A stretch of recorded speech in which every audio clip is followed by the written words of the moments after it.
Hello everyone, welcome to the chemistry. आज हम class number 8 में ये जो सवाल है इसका आंसर करेंगे और इसके रिगार्डिंग जो भी थ्योरी है वो हम रिवाइज करेंगे। आज का हमारा टॉपिक है Arrhenius equation. Arrhenius equation, okay. तो आज हम आर्हेनियस इक्वेशन रिलेटेड जो भी थ्योरीज है वो पढ़ेंगे। इसके पहले पिछला जो 7 क्लास है उसमें भी मैं हर दिन एक एक सवाल लेके उसके रिगार्डिंग जो भी थ्योरीज है वो डिस्कस किया हो। तो देखते हैं कि आर्हेनियस इक्वेशन क्या है। Arrhenius equation actually tells about the relationship between the rate constant and temperature, okay. It is denoted as K is equals to A into e to the power minus EA by RT। ये K होता है rate constant, A is denoted as pre-exponential factor, okay। EA is activation energy, R is universal gas constant and T is gas constant, okay, and T is the temperature। तो ये equation में हमें क्या पता चलता है कि टेम्परेचर के साथ रेट कांस्टेंट कैसे डिपेंडेंट है, क्योंकि फॉर ए सर्टेन रिएक्शन जो एक्टिवेशन एनर्जी वो हम देख सकते हैं कहाँ से डिसाइड करेंगे। एक्टिवेशन एनर्जी हमें अगर रिएक्शन का जो एनर्जी प्रोफाइल डायग्राम होता है, एनर्जी प्रोफाइल डायग्राम, ओके। ये एनर्जी प्रोफाइल डायग्राम क्या होता है एक बार देख लेते हैं। सपोज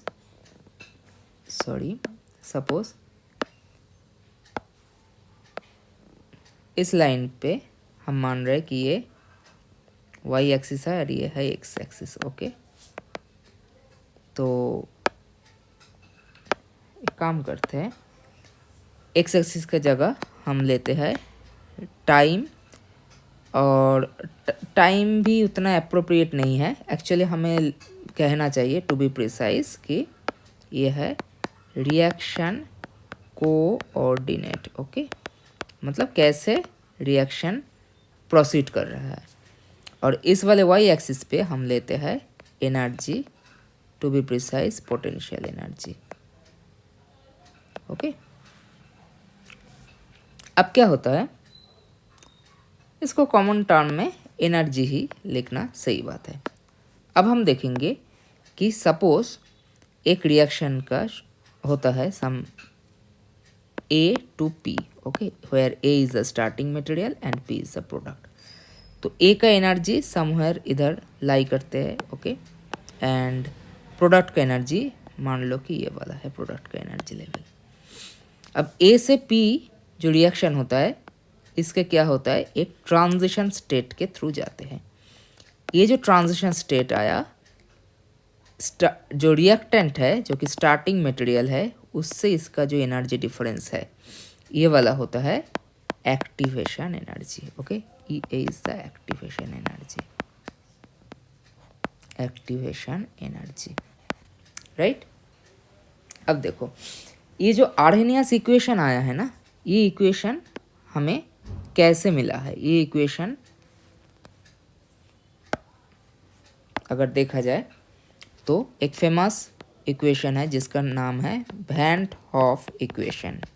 वैन हॉफ इक्वेशन से ये थर्मोडायनेमिक्स में हम लोग फिर से पढ़ेंगे, आर्हेनियस इक्वेशन डिराइव किया गया है। वैन हॉफ इक्वेशन क्या बोलते हैं कि d l n K equilibrium by D T is equals to delta E by are T square.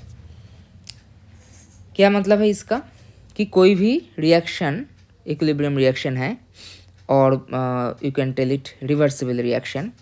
Suppose A है स्टार्टिंग मटेरियल, पी है प्रोडक्ट, तो सम फॉरवर्ड डायरेक्शन में रेट कांस्टेंट अगर K1 होता है और बैकवर्ड डायरेक्शन में rate constant अगर K2 होते हैं तो ये वाला जब इक्विलिब्रियम के इक्विलिब्रियम को हम लिखेंगे K forward by K backward, so K1 by K2. Okay, this is how it is denoted K equilibrium. अब बोल रहे हैं कि ये जो K इक्विलिब्रियम है, K इक्विलिब्रियम और टेम्परेचर का अगर हम K इक्विलिब्रियम का ln लेके उसको अगर dt करते हैं, ओके, डिफरेंशिएट करते हैं with respect to temperature, that is equals to the delta E. Delta E क्या होता है? फॉरवर्ड और बैकवर्ड स्टेप का जो एक्टिवेशन एनर्जी का डिफरेंस होता है, divide by R into T square. Okay, अब ज़रा एक बार देख लेते हैं कि कोई भी रिएक्शन कोऑर्डिनेट, जैसा कि हम लोगों ने ड्रॉ किया अभी कि इधर रिएक्शन कोऑर्डिनेट है, इधर एनर्जी है, ये है स्टार्टिंग मटेरियल ए, ये है प्रोडक्ट पी. ओके, और समवेयर हियर ट्रांजिशन स्टेट लाई करता है. अब देखो ए टू पी है फॉरवर्ड डायरेक्शन, तो ये वाला हो गया फॉरवर्ड डायरेक्शन का जो एक्टिवेशन एनर्जी, क्योंकि फॉरवर्ड स्टेप में जहाँ पे ए से पी जनरेट हो रहा है उस पे क्या हो रहा है? ए है स्टार्टिंग मटेरियल. ओके, तो ये जो डिफरेंस हो गया ये इसको बोलते हैं एक्टिवेशन एनर्जी 1. ओके, EA1 और E1. अब बैकवर्ड डायरेक्शन में अगर जाते हैं, बैकवर्ड डायरेक्शन में क्या होगा? ध्यान से देखना, बैकवर्ड डायरेक्शन में P2A फॉर्मेशन हो रहा है. मतलब बैकवर्ड डायरेक्शन में स्टार्टिंग क्या है? स्टार्टिंग मटेरियल है P, मतलब P है ये स्टार्टिंग मटेरियल, इधर से सेम ट्रांजिशन स्टेट के थ्रू ये A फॉर्मेशन करेगा, राइट. तो अगर बैकवर्ड डायरेक्शन का एक्टिवेशन एनर्जी देखे तो बैकवर्ड डायरेक्शन का स्टार्टिंग मटेरियल होता है P, उसके साथ जो ट्रांजिशन स्टेट का डिफरेंस है, तो इसको हम एक ऐसा बोलते हैं कि ये वाला है बैकवर्ड स्टेप का एक्टिवेशन एनर्जी, राइट. जो डेल्टा ई है, डेल्टा ई क्या डिनोट करता है कि ये जो दो एनर्जी डिफरेंस है, मतलब डेल्टा ई रिप्रेजेंट्स E1, मतलब जो E फॉरवर्ड है, minus E2. Okay, E backward है. इसको एक काम करते हैं, इसको EA1 और EA2 लिखते हैं ताकि ये कन्फ्यूजन बाद में ना अराइज हो जाए कि ये वाला कैसा एनर्जी है. Okay, so this delta E denotes EA1 minus EA2, right. अब देखो ये वाला इक्वेशन 1 है, ये वाला इक्वेशन 2 है. तो इक्वेशन 1 में डेल्टा ई का अगर वैल्यू हम पुट करते हैं तो क्या मिलेगा हमें? इधर से मिलता है कि d l n K equilibrium divide by D T is equals to EA1 minus EA2 divide by are T square. Okay, अब d l n K equilibrium, इनको हम क्या लिख सकते हैं? D d T of l n, K equilibrium की जगह K1 by K2 लिख सकते हैं, है ना, is equals to EA1 by are T square minus EA2 by are T square, right. यहाँ से हम क्या लिख सकते हैं कि देखो ln K1 बाई K2, इसको हम क्या बोल सकते हैं? D d T of ln K1 minus ln K2. क्यों? क्योंकि अगर हम देखें कि ln x बाई वाई को हम लिख सकते हैं ln x minus ln y, right. तो इसी लॉजिक पे हम क्या करते हैं, इसका एक्सप्रेशन क्या बनाता है? ln K1 by K2 is equals to ln K1 minus ln K2 is equals to EA1 by are T square minus EA2 by are T square, right. अब देखो इसका क्या होता है? D l n K1 by D T minus d l n K2/dt is equals to EA1/RT² minus EA2/RT²। ये जो equation मिला ना, बहुत इम्पॉर्टेंट इक्वेशन है, क्योंकि इस इक्वेशन से ही हमारा क्या होता है, जो आर्हेनियस इक्वेशन होता है ना, उसका जो बेसिक जो होता है वो इसी इक्वेशन से डिराइव किया जाता है। कैसे? इस इक्वेशन को हम दो ट्रिवियल इक्वेशन में स्प्लिट करेंगे। कैसे? जो K1 वाला टर्म है वो रिलेटेड है एक्टिवेशन एनर्जी 1 के साथ, EA1 के साथ, तो इन दोनों को हम लिख सकते हैं कि dln K1/dt is equals to EA1/RT²। Okay, और ये जो दूसरा वाला पार्ट है dln K2, उसको हम एक्टिवेशन एनर्जी 2 के साथ लिख सकते हैं कि dln K2/dt। ओके, क्योंकि ये दोनों इक्वेशन में है, कंपेरेबल है। अगर ये इक्वल्स टू ये होता है तो ये वाला इक्वल्स टू ये वाला होगा, right? So dln K2/dt is equals to ये 2 होगा बाई RT²। ओके, ये वाला EA1। तो ये दोनों ट्रिवियल इक्वेशन मिला। मतलब हमें एक चीज़ पता चला कि कोई भी रिएक्शन के लिए जो K1 क्या होता है, फॉरवर्ड डायरेक्शन का रेट कांस्टेंट, और K2 होता है बैकवर्ड डायरेक्शन का रेट कांस्टेंट। मतलब अगर हम कोई भी रिएक्शन लेते हैं, A to B फॉर्मेशन हो रहा है, और उसका इक्विलिब्रियम उसका जो रेट कांस्टेंट अगर K होता है, तो उसको हम बोलेंगे dln K/dt is equals to EA/RT²। ये वाला होता है हमारा general equation. This is the general equation, right? General equation. अब ये जो जनरल इक्वेशन हमें मिला, इनसे हम क्या डिराइव कर सकते हैं? इनसे हम डिराइव करेंगे कि dln K/dt is equals to EA/RT²। अब इनको हम करेंगे dln K, ओके, और EA/R 1/T² इंटू dt। अब दोनों साइड पे हम क्या करेंगे? इंटीग्रेशन करेंगे। इंटीग्रेशन करने के बाद हमें क्या आएगा? dln K इंटीग्रेशन करने के बाद आएगा इधर ln K। EA/R integration constant है कोई भी रिएक्शन के लिए, R इज कांस्टेंट, और कोई भी रिएक्शन के लिए एक्टिवेशन एनर्जी भी सेम है। अब 1/T² का क्या होता है? -1/T होता है, राइट? इंटीग्रेशन। अब क्या होगा? इसके साथ एक कांस्टेंट भी आएगा, जिस कांस्टेंट को हम इंटीग्रेशन कांस्टेंट, ये होता है आपका इंटीग्रेशन कांस्टेंट। ओके, अब हम क्या बोल सकते हैं कि इधर इंटीग्रेशन कांस्टेंट की इस तरफ अगर ले आए तो ln K minus ln A is equals to minus EA/RT, right? अब ln x minus ln y अगर ln x/y होता है तो ln K minus ln A क्या होगा? ln K/A is equals to minus EA/RT। अब इधर से हम क्या लिख सकते हैं कि K/A is equals to e⁻ minus EA/RT, अर्थात जो K होता है A into e⁻ minus EA/RT। देखो हम इस क्लास में कैसे वेन ऑफ इक्वेशन से आर्हेनियस जो इक्वेशन है उसका डिडक्शन कर लिए, राइट?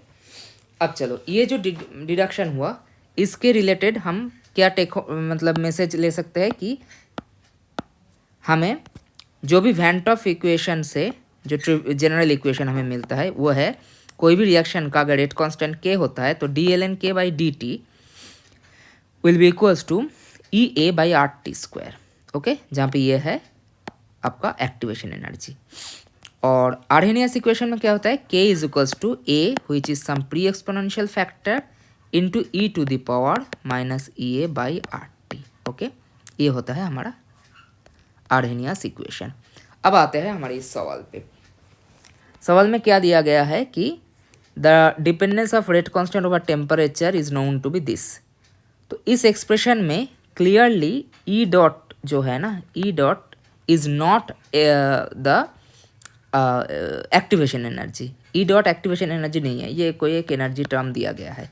अब हमें ई डॉट को एक्टिवेशन एनर्जी के टर्म में लिखना होगा, तभी जाके ये हो पाएगा।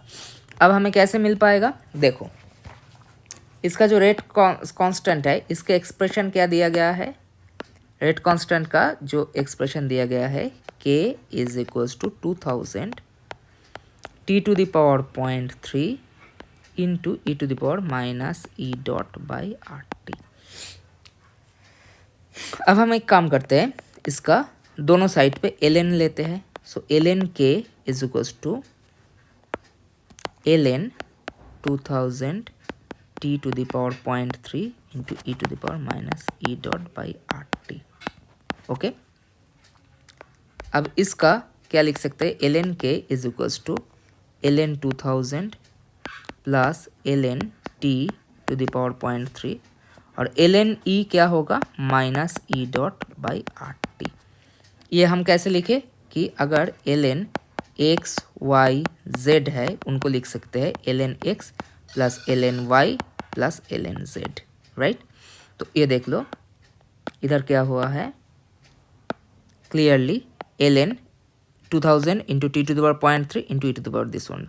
सो हम पहले लिखेंगे ln 2000, उसके बाद ln t to the power 0.3 then ln e to the power minus E dot. अब ln और e होता है तो क्या होगा, ln मतलब log base e, so log base e into E to the power minus E dot by R T. इसको हम क्या लिख सकते हैं, minus E dot by are T, right. ये आ गया। देखो हम लोग एक्चुअली क्या कर रहे हैं, जो वैन ऑफ इक्वेशन से जो जनरल इक्वेशन डिराइव हुआ है उसको डिड्यूस कर रहे हैं। इसको हम क्या लिख सकते हैं कि D ln k by D T के रेस्पेक्ट पे अगर इंटीग्रेशन डिफरेंशिएट करते हैं तो ये क्या होगा, D T of ln 2000, right.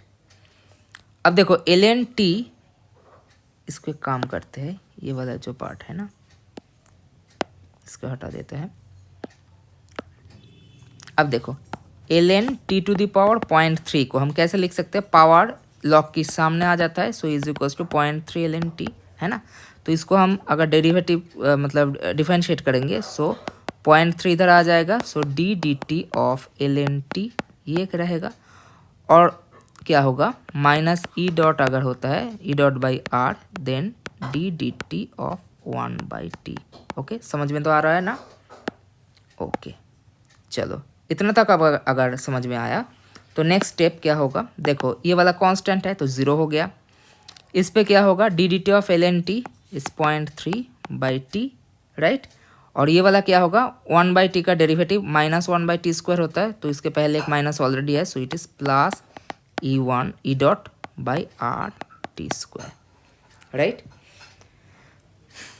अब D ln k by D T को हम क्या लिखेंगे, हमारा जो जनरल इक्वेशन मिला था क्या है, D ln k D T है E A activation energy by are T square.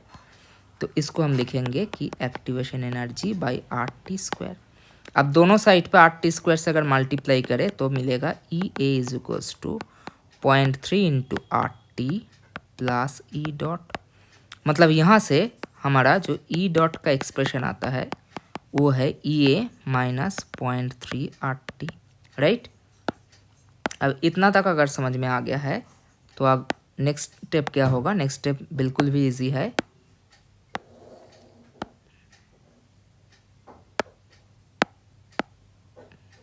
काम करते ये वाला थोड़ा छोटा कर लेते हैं, ओके।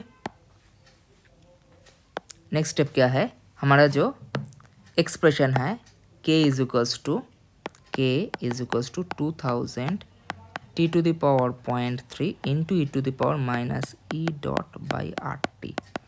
अब ई डॉट की जगह हम e a minus 0.3 r t लिखेंगे, so 2000 into T to the power 0.3 into E to the power minus E a minus 0.3 r t divide by R T. इसको हम क्या लिख सकते हैं कि 2000 T to the power 0.3 into E to the power minus E A by are t and minus अगर अंदर चला जाएगा तो प्लस होगा, प्लस 0.3, ओके ऐसा आएगा। अब E to the power X into Y को क्या लिख सकते हैं, E to the power X into E to the power Y, right. So इसको क्या लिख सकते हैं 2000 into T to the power 0.3 into E to the power minus E A by are T into E to the power 0.3। अब देखो इसको ऐसे लिखते हैं कि 2000 T to the power 0.3 into E to the power 0.3 into E to the power minus E A by R T. अब इस equation को आर्हेनियस इक्वेशन क्या था, आर्हेनियस इक्वेशन था k is equals to A into E to the power minus E A by are T. इन दोनों equation को compare करो तो क्या होगा, ये जो अपना पहला वाला पार्ट है जो 2000, हाँ जो 2000 into T to the power 0.3 into E to the power 0.3, ये वाला किसके साथ कॉरेस्पॉन्ड कर रहा है, प्री एक्सपोनेंशियल फैक्टर के साथ। और हमारे सवाल में भी वही पूछा गया है कि आरएनएस प्री एक्सपोनेंशियल फैक्टर कौन सा होगा, तो कौन सा ऑप्शन से मैच हो रहा है 2000 into T to the power 0.3 into E to the power 0.3। So it is matching with option number B. So this is your right answer. तो अगर मेरा ये सवाल आपको अच्छा लगा तो मेरे चैनल शेयर और सब्सक्राइब करना मत भूलना। Thank you, happy learning.